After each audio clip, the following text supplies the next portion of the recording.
Olá, gente. Meu nome é Ana Prata, sou gerente de produtos do DB Toxicológico. Estou aqui com vocês hoje no DBcast para falar sobre o assunto, né, que está em pauta, sobre a decisão do CONTRAN em relação ao exame intermediário, né, da obrigatoriedade dos motoristas realizar o exame toxicológico até o prazo de 28 de dezembro de 2023. E para esse debate, né, para esse tema, eu estou com o especialista de trânsito, Alessandro Martins, formado, né, em especialização de trânsito, formado em Direito, né, muitos anos atuando no Detran, uma ampla experiência em segurança viária, né, e está com a gente hoje para debater esse tema. Bom, Alessandro, seja muito bem-vindo. Obrigado, Ana. Obrigado quem está participando desse podcast. Para mim é sempre uma honra poder participar de qualquer debate, qualquer conversa sobre trânsito, porque é um assunto que eu gosto de discutir, é um assunto que eu estudo já há muito tempo, e esse assunto está muito em evidência, né? Essa questão toxicológica é um assunto que vem se arrastando já há alguns anos, e agora bateram o martelo. Estipularam uma data, 28 de dezembro, como você mesmo citou, que os motoristas têm que cumprir essa obrigação legal. Eles têm que mostrar que estão sem fazer uso de substâncias entorpecentes, análogas, ou seja, drogas, né?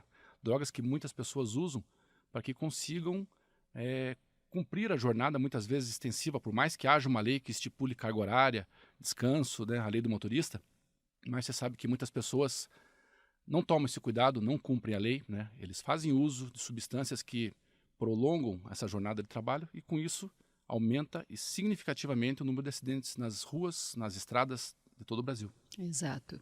Bom, Alessandro, como é sabido, o Brasil é pioneiro aí em volumes, né, de realização de exames toxicológicos desde a implementação da lei, né?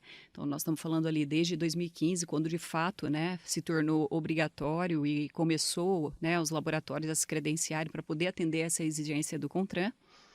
E são mais de 20 milhões aí de exames, mais de 30 milhões se a gente for levar aí, né, em consideração todos esses anos já realizados, né? E existe estudo aí do SOS Estrada que comprova a redução de acidentes no trânsito, né, principalmente nas estradas, após a implementação do exame toxicológico. E abril de 2021 veio, né, a exigência do intermediário, porque com a ampliação, né, do vencimento da CNH de 5 anos para 10 anos, então o prazo para realizar o exame toxicológico, né, porque hoje ele é exigido na primeira habilitação, na renovação, e entrou em abril de 21 o intermediário. Então, quando mudou, né, o vencimento do CNH de 5 para 10 anos, esse prazo se prolongou muito. Então, veio o intermediário para quebrar isso no meio, né, e fazer esse controle aí, né, de fato, né, do motorista ali para saber se não está fazendo uso, né, o consumo de drogas ilícitas. E é uma lei que vem, de fato, para, né, reduzir, né, qual é o cunho, qual é o objetivo? Reduzir acidente nas estradas, né? E eu penso que você pode falar com um pouco mais de critério, né? Hoje exigido para as categorias C, D e E, portaria do Ministério do Trabalho, né? Também na admissão e na demissão de colaboradores, né? Motoristas de carga, transporte de passageiros, mas seria muito interessante, né? Esse projeto não só para as categorias C, D e E, né? Quando a gente fala aí das categorias A e B, eu gostaria até que você comentasse um pouquinho diante dos estudos que você tem aí, né? O que você entende sobre, né, essa exigência também para outras categorias, o que você pode compartilhar e contribuir com a gente? Nessa tua fala, você abordou vários temas ali que a gente Uhum, vou explicar e comentar um uhum, pouco de cada aqui. A começar pela exigência só para CDE. Eu discordo. Eu uhum, discordo porque as pessoas acham que somente motorista de caminhão, ônibus e carreta que se envolvem em acidentes são só eles que fazem uso de substâncias entorpecentes, né, que geram dependência, remédios também, né? exato. Não, prova disso são os últimos acontecimentos que envolvem pessoas que sofreram mal súbito e também que se justificaram, né, pelo uso de medicamentos. Então a gente sabe que existe uma grande parcela da população que consome medicamentos controlados e que dirigem e que acha que está tudo certo. Ele não tem essa consciência, essa percepção que ele não pode dirigir. As pessoas muitas vezes estão sofrendo de algum transtorno, estão passando por algum tratamento e estão sendo acompanhados por médico que prescrevem para eles alguns medicamentos que comprometem atenção, raciocínio lógico, uma série de requisitos básicos para dirigir. Quando você vai para a autoescola, você aprende lá, em direção defensiva, que você deve ter lá alguns elementos indispensáveis para que você dirija com segurança. Uma delas, e a principal, é a atenção. Se você não tem atenção, você não serve para dirigir. Você tem que prestar atenção a tudo que está à sua volta, né? E quando você começa a beber, usar remédio, usar alguma substância que comprometa essa tua capacidade, essa tua percepção, essa parte cognitiva, você não tem condições de dirigir e você coloca em risco não só a tua vida, como a das pessoas que cercam. E como no trânsito a gente não escolhe, a gente está do lado de quem está numa moto, quem está num caminhão, quem está no ônibus, ou seja, a gente está no trânsito, querendo ou não. O trânsito é uma área mais democrática que existe. No trânsito não tem essa de os grupos que a gente conhece, né? Tem o grupo dos motoqueiros, o grupo do surfista, vários grupos na sociedade. No trânsito não tem isso. No trânsito você está compartilhando a via com pessoas de todas as classes, todas as cores, time de futebol, todas as preferências que você possa imaginar, eles compartilham a via. E o grande problema é esse, não tem grupo de risco. Como a gente fala, mas os fatores que mais matam no trânsito, daí eles elencam lá, né, nessas estatísticas, mas é o ataque cardíaco, é doença disso, doença daquilo, o trânsito figura. O trânsito deveria ser o primeiro, porque o trânsito não tem grupo de risco. Mas o obeso, não, mas a pessoa que sofre do coração, a pessoa que tem isso, tem aquilo, não tem. O trânsito, ele simplesmente mata todo dia, cada dia mais. Infelizmente, depois da pandemia, depois da Covid, a gente achou que os números iam diminuir, né? Porque muita gente ficou em casa, muita gente se protegeu, vamos dizer, não estando exposto ao risco, mas não. Parece que todo mundo ficou represado esses 2 anos, Ana. E agora que estamos soltos, vamos dizer assim, estão dirigindo de qualquer jeito, inclusive o número de acidentes sobre ingestão de bebida alcoólica tem aumentado assim muito nas estatísticas, né, que eu acompanho no Brasil inteiro. Então, acho que, em primeiro lugar, a gente tem que falar que existe campanha educativa sendo feita no Brasil inteiro, sempre, né? O ano inteiro a gente tem campanhas pontuais. É o Maio Amarelo, é a Semana Nacional do Trânsito, é o feriado de Carnaval, é Ano Novo, todo mundo fala. Verifique seu carro, né? Veja o seu pneu, veja seu freio. Mas o fator principal, né, de uma direção segura não é o veículo, né? É o condutor. Eu sempre digo uma frase que muitas pessoas torcem o nariz. Eu sempre digo, se eu estiver em perfeitas condições físicas e mentais, Ana, eu consigo pegar um carro que não esteja tão 100%, vamos dizer com um pneu careca, ele está falhando uma coisa no motor, eu consigo andar com o maior cuidado do mundo, tomando o maior cuidado, com responsabilidade de chegar no meu destino. Não estou dizendo que isso é o certo. Mas agora, ao contrário, não acontece.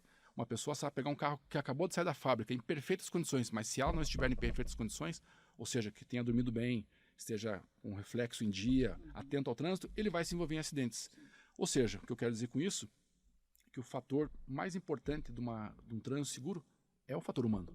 Claro que a gente sabe que tem vários elementos que contribuem para que os acidentes aconteçam. É uma estrada esburacada, que não tem manutenção, é a falta de sinalização, é o carro que não esteja em perfeitas condições, várias situações podem acontecer. E até mesmo aquela fatalidade, que é o acidente, o sinistro que chamam hoje, sem explicação. Mas eu ainda bato na questão do fator humano.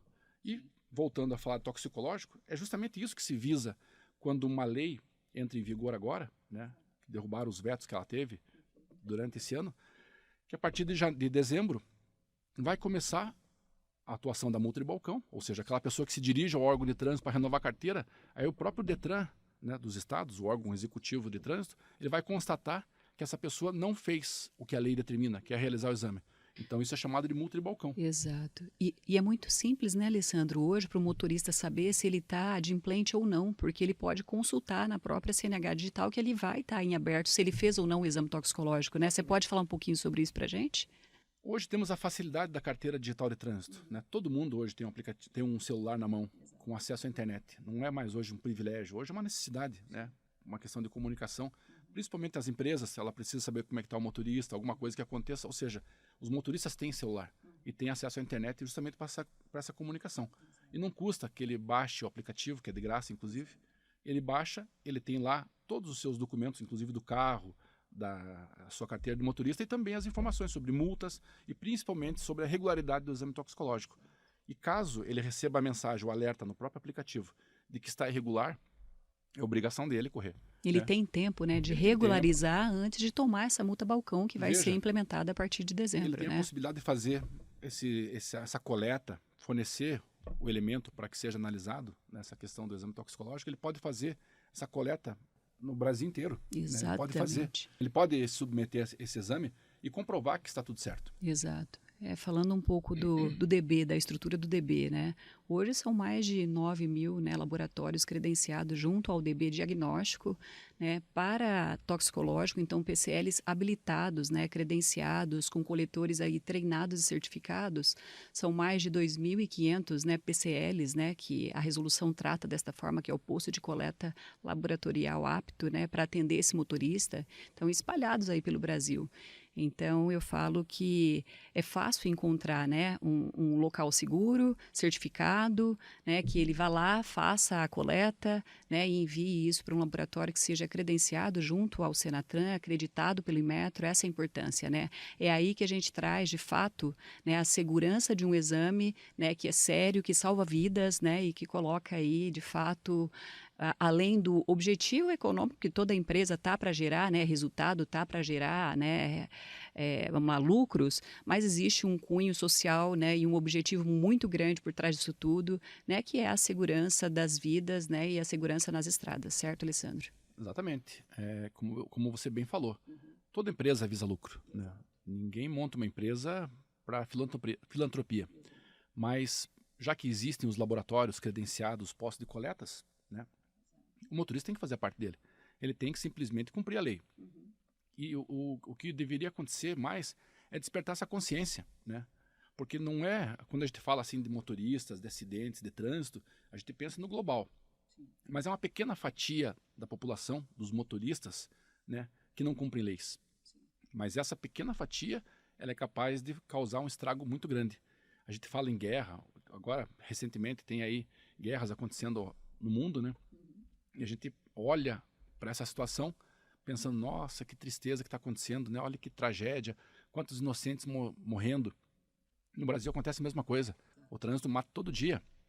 E se for fazer essas proporções, é a mesma, se não for maior que uma guerra.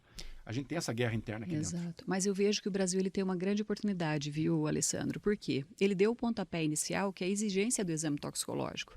E que não é fácil, né? Porque é imposto, é obrigatório, né? Só que a gente está colocando, né? Foi colocado isso para uma categoria que transporta, né, cargas, vidas, né? E que estão na estrada. Mas eu penso que se unir os três fatores aí da sociedade, que são os empresários, o governo e as pessoas, né? E trabalhar em prol de uma política, né? Que combata isso, não só. Eu falo que o pontapé inicial é o exame toxicológico. Já é uma grande, né, abertura. Mas assim, o que fazer depois? Se você tem ali um motorista que é um dependente, né, que constantemente está utilizando. Então, eu penso que esses três pilares deveriam estar olhando para isso e trabalhando em prol, né, de tornar isso muito maior. E eu penso que o Brasil tem condições de liderar isso com grande competência, né? Olhando para o nosso sistema nacional de trânsito hoje, a gente entende que tem, né, profissionais ali, né, governantes ali com capacidade para que se construa isso, né? E a gente tem que fazer o nosso papel de levar essa informação para a sociedade, disseminar isso, né, e chamar o motorista a querer fazer um ambiente adequado, num laboratório que tenha uma certificação, né, que produza isso de forma legal. Então, eu falo que é um assunto que nós já demos uma largada. Agora a gente tem que continuar batalhando em cima disso para construir novas políticas, né? Como você falou, o Brasil deu o pontapé inicial. Exato. Eu sempre digo que a legislação, ela corre atrás da sociedade. Não acontece ao contrário. Claro, muitas vezes é necessário você criar uma lei que a população se adeque. Mas eu digo o seguinte, como é que surgiu essa questão? Levantando os números de acidentes, você vê e constata que as pessoas que se envolvem em acidentes de trânsito, muitas delas estão sob efeito de substância entorpecente, análoga, tudo mais. Então criou-se a lei. Uma coisa que eu não concordo na criação da lei é a carteira de motorista valer por 10 anos. Né? Porque muitas pessoas... Imagine só que você tem um atestado médico dizendo, ó, eu garanto que a Ana está 100% até 2033. Não tem como a gente prever esse tipo de situação. Principalmente na questão de saúde. Né? Por exemplo, no exame de vista. Agora, eu acho bacana essa questão do exame do toxicológico valer por 2 anos e meio. É bacana demais, porque isso é bom para todo mundo, principalmente para a empresa. Uma empresa que tem caminhões, ele tem um investimento, ele tem pessoas, ele tem compromisso com a sociedade, compromisso com as empresas. Então ele tem que ter essa parcela de responsabilidade social de pegar e contratar uma pessoa que tenha feito o exame. Então, quando você fala de governo, de empresas, dessa preocupação, é justamente nesse sentido, de fazer com que exista esse engajamento aí de todo mundo, de saber o seguinte, isso é um problema de saúde pública, né? Existe aí os hospitais, existe o governo, existe clínicas, existe tratamento, programas de recuperação de pessoas que estão nessa situação, mas tem que haver também, por parte da empresa, essa preocupação de detectar essa pessoa, de contratar, de fazer com que ele desempenhe sua função, e essa pessoa que foi detectado o uso, também simplesmente não descartar. Exato. Não adianta você simplesmente falar, Ana, quer trabalhar com a gente? Me dá o toxicológico. Exato. Negativo, tchau. É fácil fazer isso, né? Bem fácil. Todo mundo quer contratar o motorista que tem um laudo tranquilo, né? Apto para trabalhar. Sim. E o que fazer com aquela pessoa que tem um laudo positivo e que está impedido de trabalhar? É um outro problema que ele gera. Exato. Porque ele vai voltar para casa frustrado, né? Com uma resposta negativa para a família, ele não vai ter emprego, ele não vai ter renda, ele vai causar um outro problema, que isso vai desencadear, né? Você ter que receber do governo algum apoio, um seguro-desemprego se ele estiver fora. Ou seja, um problema que você não detecte aqui, né, que você possa resolver, ele desencadeia vários outros, né? Por isso que agora também o próprio Ministério do Trabalho vai ter que regulamentar agora, em seguida, né? 180 dias, né, para regulamentar, né? Justamente tentar dar um norte para as empresas de como agir nesse sentido. Eu acho que está super correto. Né? Tem que ter essa união do poder público, das empresas, da saúde, do trabalho, né? E principalmente da população, em saber que a gente tem que exigir com que as pessoas façam o exame, provem que não fazem uso, que estão aptas a trabalhar, a dirigir com segurança, né? E aquela pessoa que porventura tenha dependência, esteja com um teste positivo, que ele procure tratamento, ou que a própria empresa consiga, né, detectar, encaminhar, fazer alguma coisa nesse sentido, né? Porque isso tudo a gente tem. Existem os CAPs aí, espalhados pelo país inteiro, né? Que dão todo esse apoio, né? Exato. Então tem que fazer isso aí. Exato. Bom, é isso. É um bate-papo, né, para falar aí do exame intermediário, da exigência, né, que vai até 28/12, né? O apelo é para que esses motoristas não deixem para a última hora, né, até mesmo para não ter um laudo ali entregue fora do prazo, né, para acumular ali nos laboratórios, porque são apenas 17 laboratórios hoje credenciados para atender, mas existe uma rede muito grande de postos de coletas aptos para isso, mas não deixar para a última hora, né, Alessandro? Para não ter um laudo atrasado, para não vir a incorrer na multa balcão a partir de 28 de dezembro. Então, o nosso recado era esse, era transpor até aí, né, além da exigência do exame intermediário, falar um pouco mais, né, sobre as políticas que podem ser construídas acerca desse tema toxicológico e prevenção, né, da vida, né, e do trânsito, né, seguro aí nas estradas. Encerro aqui com a palavra do Alessandro e muito grata, né, pela contribuição do Alessandro, que é um especialista no assunto.